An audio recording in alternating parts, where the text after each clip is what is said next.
Hi everyone, this is Elaine. Welcome to Flat Earth for Dummies 101. Definition of dummy: indoctrinated in globe from birth.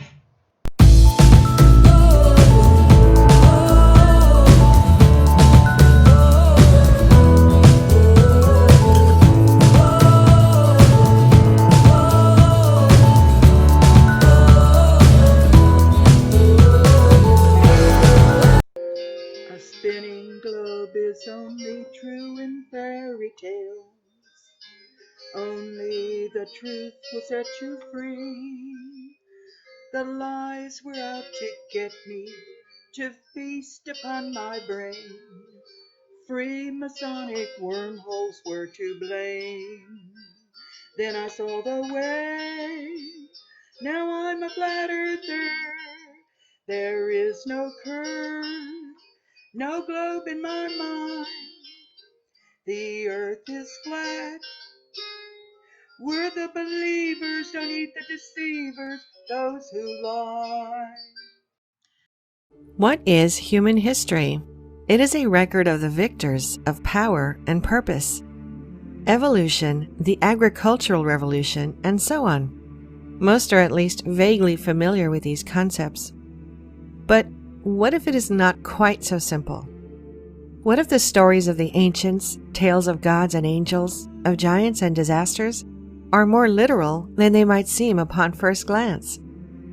Look closer, and an alternative history of the human race may be revealed, one which totally upends conventional knowledge and the history of power. This is an alternative history which has been censored out of human understanding, mostly forgotten or ignored, until now. The Dead Sea Scrolls. Among these manuscripts were large portions of a mysterious, non-canonical religious texts which had long been forgotten. It was called the Book of Enoch. These chapters tell the story of the seventh patriarch in the book of Genesis, Enoch, the father of Methuselah and grandfather of Noah, the same Noah in the biblical story of Noah's Ark. Yet this was not the biblical story of Noah's Ark. In fact, the Book of Enoch provides an entirely different recounting of the events leading up to the Great Flood of Noah's time. That is, a completely different doctrinal history. It tells a story of the Watchers, explained in biblical terms to be fallen angels, sent to earth to watch over humans at some undefined and ancient point in time. Unfortunately, far from merely watching humans, these watchers became infatuated by human women and in short order began to engage in depraved sexual acts with them. The Book of Enoch tells of the children born through this interbreeding between watchers and humans, called the Nephilim. These Nephilim were as described: giants and savages that endangered and pillaged humanity, or, said another way, supernatural man-eating giants. Angered with what the Watchers had done, those described as gods chained them in a subterranean prison deep within the earth. Enoch became the go-between gods and imprisoned Watchers. The book describes Enoch's journeys between heaven and earth in his role as an intermediary, how he flew with the angels and saw the rivers and mountains and the very ends of the earth from above.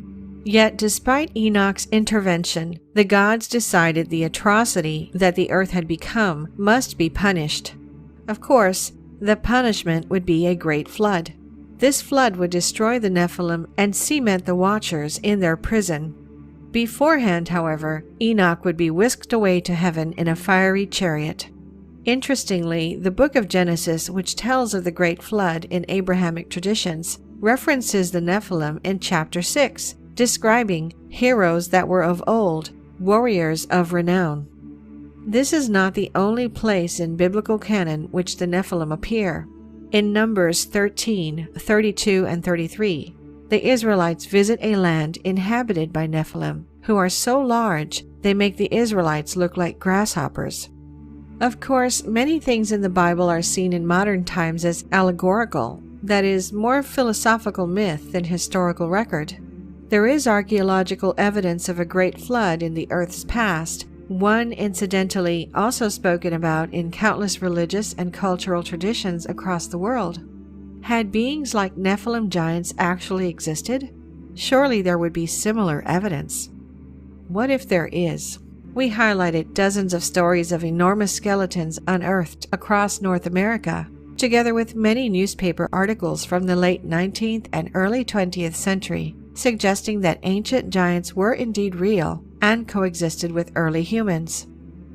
This is not a phenomenon confined to the United States.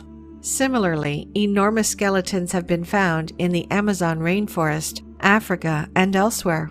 In fact, stories of giants permeate human history and tradition.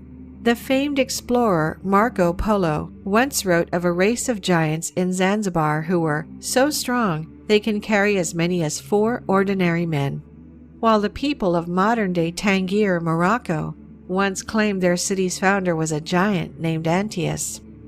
According to Irish myth, the so-called Giant's Causeway off the northeast coast of Ireland, an astonishing 40,000 interlocking columns of rock, was built by the Irish giant Finn McCool so that he could walk across the sea to Scotland to fight another giant. Further, stories of giants dot Norse legends and ancient Greek mythology. Perhaps if giants did exist, as these records across countless cultures suggest, then the Book of Enoch is less allegorical than it might originally appear. It is generally understood that by the end of the 4th century, the process was complete and the Bible was officially set, without the Book of Enoch. It has been pointed out that Enoch, the 7th patriarch of the Bible, seems to reflect the 7th antediluvian king Enmendarana in Babylonian tradition. The ancient Greeks believed Enoch to be the same as the god Hermes, while ancient Egyptians had someone similar in their own tradition. According to Sumerian texts, Earth was visited by a group of supernatural beings sometime in the distant past. These visitors are described in Sumerian tradition in a way that is eerily similar to descriptions of the Watchers in the Book of Enoch. Instead of Watchers, however, Sumerians call these beings the Anunnaki, which literally means those who came from the heavens. They were gods to the Sumerians. To modern thinkers like Zecharia Sitchin and Eric von Daniken, they were an ancient race of aliens who came to Earth. Interestingly, Sumerian texts tell stories of these Anunnaki, much like the Watchers, beginning to interbreed with human beings, creating an entirely new species in the process, reflecting the creation of the Nephilim. Like the gods of the Book of Enoch, the Anunnaki became angered with the condition of the earth and brought about a great flood. Is it possible the Book of Enoch, as well as other related traditions, are simply retelling the older Sumerian story of the Anunnaki? According to the Sumerians, it was the Anunnaki who brought advanced knowledge and technology to human beings, lending a helping hand, as it were, to the progression of human civilization. Many have suggested that this explains seemingly impossible monuments like the pyramids of Giza or Teotihuacan, those ancient monuments of extraordinary sophistication, which is completely unexplained by the cultural and social circumstances of historical record. The Book of Enoch describes an almost identical process taking place, with the Watchers mirroring the Anunnaki in providing humans with advanced knowledge and technology. They teach humans metallurgy and mining, science and medicine, how to read and write, and how to read the stars. They teach humans to wear cosmetics and make jewelry, and reveal the secrets of the art of war. Was the Book of Enoch in this way merely reflecting and retelling the story of the Anunnaki?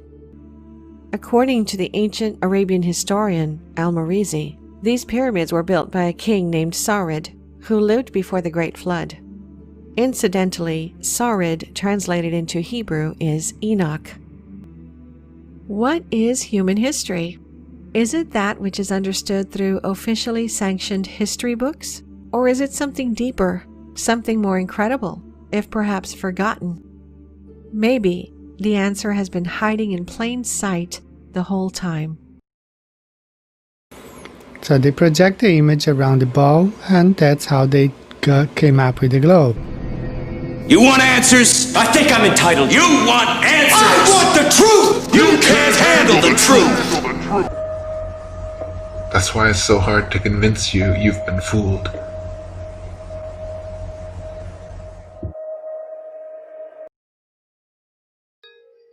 We're the believers, don't heed the deceivers, those who lie.